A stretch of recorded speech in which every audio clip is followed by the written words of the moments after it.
So it might surprise you to hear that Formula One teams are pretty terrible when it comes to making predictions around Formula One drivers. This pops up all over the place, but over the last few years, there's been one team that's grabbed the headlines more often than not when it's come to their second driver seat. Red Bull Racing have gone through numerous names from Daniel Ricciardo, Pierre Gasly, Alex Albon and Sergio Perez, just to be linked back to Daniel Ricciardo again for the 2025 season. However, with Daniel Ricciardo not performing as expected, and a lot of drivers available to the Red Bull team, there's one driver who has emerged as a much better choice. Let's get into it. It's something that seems to be talked about almost every year at this point, but Red Bull once again find themselves in a real area of uncertainty regarding their second driver seat next to Max Verstappen for next year. And it seems to be shifting even quicker than it ever has before, because at the end of the 2023 season, after Sergio Perez had put in some pretty terrible performances behind the wheel of the RB19, the overall feeling was that the Mexican was pretty lucky to keep his seat, and after his contract ends at the end of 2024, he would most certainly leave. Especially when at Sergio Perez's home Grand Prix, the standout performer was Daniel Ricciardo in an AlphaTauri. This on top of the fact that Daniel Ricciardo had been fast-tracked back onto the Formula One grid by the Red Bull team and had made it very clear that the only reason he was taking a seat at the Red Bull sister team was to hopefully get back alongside Max Verstappen in the near future. Everybody just assumed Daniel Ricciardo, as long as he did okay in 2024, was guaranteed to be back at the team that he left for Renault over 5 years ago. The problem is, Daniel Ricciardo isn't doing okay, and after just 3 races this season, the Australian has gone from looking like he'll be rejoining Red Bull to being in a situation where he could be kicked off the Formula One grid once again. In fact, since the Australian's home Grand Prix, there have been rumours going around that Helmut Marko and the Red Bull team have already given Daniel Ricciardo an ultimatum that if he doesn't improve, he'll be out of the team. Although I feel like a lot of these rumours don't really have too much backing, something that does have backing, however, is Helmut Marko's feelings towards Yuki Tsunoda. He's always been very tough on the Japanese driver, and it's felt like over the course of Yuki's career so far, there have been times where he's been under a lot of pressure, and Helmut Marko hasn't really wanted him. But thanks to an incredible start to the 2024 season, he's actually received a lot of praise from Helmut Marko. So does that mean that Yuki Tsunoda is now the first choice to jump into the Red Bull seat alongside Max Verstappen? And on top of the 2 drivers that they currently have in the sister team, there's also 2023 super sub Liam Lawson in the background, who in recent weeks, in a few interviews, has been very punchy talking about how he's deserving of a place on the Formula One grid, having proved his capabilities in 5 races that he took over from Daniel Ricciardo last season, including an exceptional 9th place finish in Singapore, adding just another layer of uncertainty to Red Bull's driver lineups, not only for the main team, but for the sister team in the next few seasons. However, there's one man who's entered the conversation after ruining a Red Bull streak once again last weekend in Australia, who I am convinced is the best choice for the Red Bull team. Carlos Sainz is the only man that's been able to pick up victories other than Max Verstappen since Baku, which was round 4 of the 2023 season. But the Spaniard finds himself out of a contract with Ferrari at the end of this year, thanks to Lewis Hamilton taking his spot. But I don't think this is the end of Carlos Sainz, and instead, I think Carlos moving over to Red Bull would be incredible for both parties. Even though he stood on the top step of the Australian Grand Prix podium last time out, roll back the clock 9 years to 2015, and Carlos Sainz was making his debut in Formula One at the Australian Grand Prix with Toro Rosso alongside his teammate Max Verstappen, a team that Carlos Sainz ended up spending 3 seasons with, competing in 56 Grand Prix and scoring 118 points, which was a very impressive return from a young Spaniard that was still getting to grips with Formula One. And it seems crazy now, considering Max Verstappen is so synonymous with Red Bull and he's gone on to be a 3-time world champion with the team, but back then there was a real internal struggle between the Red Bull higher-ups, with both Max Verstappen and Carlos Sainz doing great jobs at Toro Rosso. There was a real divide when it came to the team's opinion on which of the 2 drivers would eventually jump up into the main team. In fact, had Daniel Ricciardo not been in the form of his career, or had the Australian moved away from the Red Bull family a couple of seasons earlier, we could have definitely seen both Max Verstappen and Carlos Sainz in the main team together already. But as it was, with Max Verstappen getting the nod to go up to the main team in 2016 and Daniel Ricciardo looking like one of the best drivers on the Formula One grid at the time, it felt like the combination of Max and Daniel was one that was going to last for a very, very long time. Which put Carlos Sainz in an awkward situation where he was performing incredibly well, but there wasn't really a spot for him to move up in the Red Bull hierarchy, and therefore as much as Red Bull really didn't want to let Carlos Sainz go because they could see the talent that he had, there was nothing that they could really offer him long term to convince him to stay. Especially because Sainz was performing so well that many teams had their eye on him. It was eventually the Renault team that convinced him to move away from Toro Rosso, and when you delve into the details, you can understand why Sainz was convinced. The Renault team were so hot on getting Carlos Sainz's signature, they actually offered the Red Bull team a potential deal involving free power units in exchange for Carlos Sainz. Of course, Red Bull didn't take that offer because the Renault power unit is dreadful, but it shows the lengths that Renault were willing to go to so that they could get Carlos Sainz into one of their seats. So Carlos did end up moving to Renault, but the Red Bull team did leave the door ajar for Carlos, expressing hopes that he would return in the future if ever there was a space for him. And it does feel a little bit strange, but when doesn't it with Renault, that once Carlos Sainz did make the move to Renault, after they had been so desperate to get hold of him, that they then prioritised Nico Hülkenberg initially, which then also led to the man who was blocking Carlos from getting into the Red Bull, Daniel Ricciardo,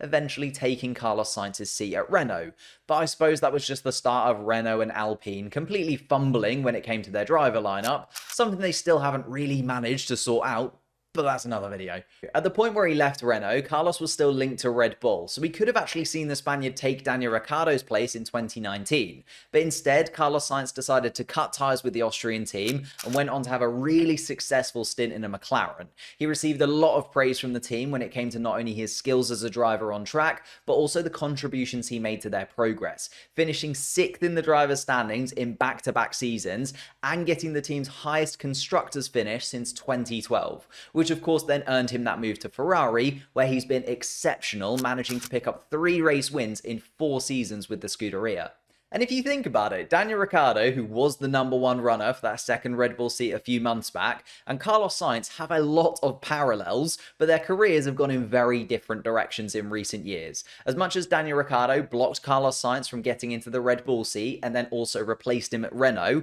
which I can understand, both of those things happened because at the time Daniel Ricciardo was one of the best drivers on the grid, where Carlos Sainz was still young and working his way up. But after that stint at Renault, Daniel Ricciardo also replaced Carlos at McLaren, where Sainz had been brilliant and was loved by the team, remember, whereas Ricciardo was dropped by the McLaren setup after 2 disappointing seasons with a year still left on his contract, and now finds himself struggling in Red Bull's second team. So although Daniel Ricciardo was better initially, in the last 4 seasons, Carlos Sainz has been going from strength to strength, whilst Daniel Ricciardo has completely dropped off the pace, which means if I was choosing which was the better choice for Red Bull next year, it doesn't seem like a tricky choice. Whilst the career move connections between Carlos Sainz and Daniel Ricciardo are clear to see, with their career paths crossing multiple times, if Carlos Sainz were to make the move back to Red Bull, it actually reminds me of the situation that led to Max Verstappen's current teammate Sergio Perez. Because as I mentioned before, Carlos Sainz is a free agent going into the 2025 season,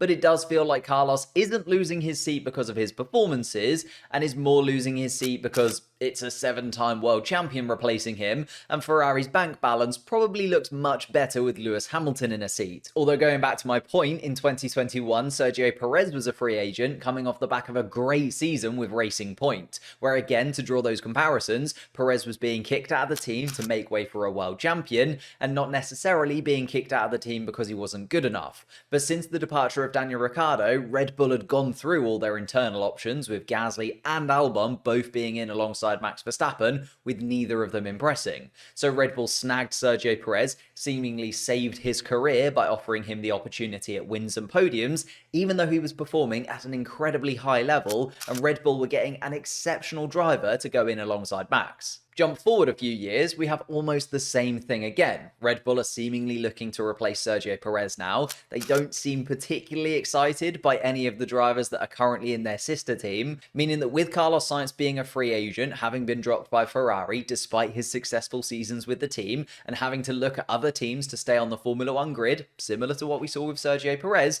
However, unlike Sergio Perez, Sainz already has those links to the Red Bull team, as we mentioned before. So the Red Bull return for Carlos Sainz starts to make a lot more sense, although that's more coincidence than actual reason to get Carlos Sainz in. So let's get back to what really matters to Red Bull. Is Carlos Sainz the fastest driver on the Formula One grid? Absolutely not. I feel like there are quite a few drivers that most people rate higher than Carlos Sainz. But in terms of his adaptability and his consistency, I think he's absolutely one of the best, because it's that adaptability and consistency that's put him in the situation where he's been the driver to benefit the most whenever Max Verstappen has come unstuck or had a reliability issue in the past couple of seasons, not once, but twice. But beyond that, it's the reason that he's been able to go to 4 different teams in Toro Rosso, Renault, McLaren, and Ferrari, with different power units and different design philosophies at each team, and still deliver consistent results. That adaptability Sainz has shown has meant that he's been able to be incredibly quick in a Ferrari car that, let's face it, is tailored more towards his teammate in Charles Leclerc,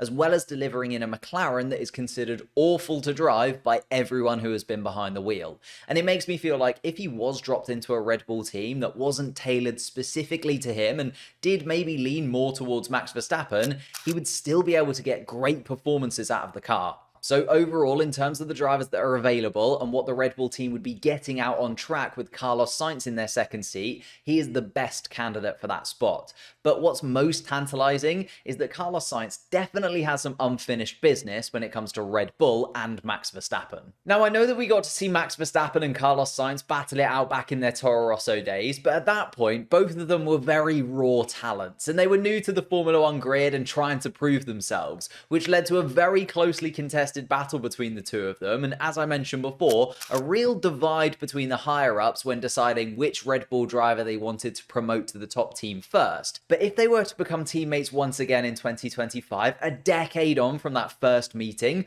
the dynamic is completely different, and I think it's really exciting. Both of them have established themselves as some of the best, if not the best driver on the Formula One grid, and they're no longer juniors. There's no longer a question about whether or not they deserve to be on the Formula One grid. Instead, the conversation is around how many races they'll win and how many championships they'll win. And I've heard some people saying that if they gave the opportunity to Carlos Sainz to come back to the Red Bull family and be alongside Max Verstappen, there'd just be fireworks between the two of them, as both drivers want to continue to win, and Carlos Sainz might want to come in and assert himself as the number one within the team, having not been given that privilege during his time at Ferrari. But I think we've seen Carlos Sainz is professional enough that he'd understand the fact that Max Verstappen is Red Bull's 3-time, by next year probably 4-time world champion. He dealt with being Ferrari's number 2 to Leclerc, even though Charles has nowhere near the accolades that Max does right now, which makes me feel like Carlos would be more than capable of working alongside Verstappen. So for me, it works from both sides. In terms of Carlos Sainz, he's getting dropped from Ferrari, but once again would be moving to a team higher up in the pecking order right now, something that he's done consistently throughout his career, whilst also getting the opportunity to finally be in the full Red Bull team, something that he missed out on before despite driving incredibly well for the sister team. And from Red Bull's perspective, you get the best possible second driver to Max Verstappen from all of the drivers that are available on the grid. And I know that that's my opinion, but if you look at the other drivers out of contract for 2025, for me, Carlos Sainz is by far and away the best of that bunch. He would be an upgrade to every single other team on the Formula One grid. So wherever he decides to go, they're getting an incredible driver. Therefore, despite Red Bull being so heavily linked with Daniel Ricciardo, in my opinion, Red Bull should be looking at a different ex-driver for the 2025 season. But how did it get to this point where Daniel Ricciardo, who is seemingly guaranteed to be in the second Red Bull seat, is now looking further away than ever before? We'll click this link here to get more insight into what's going wrong with Daniel Ricciardo in 2024.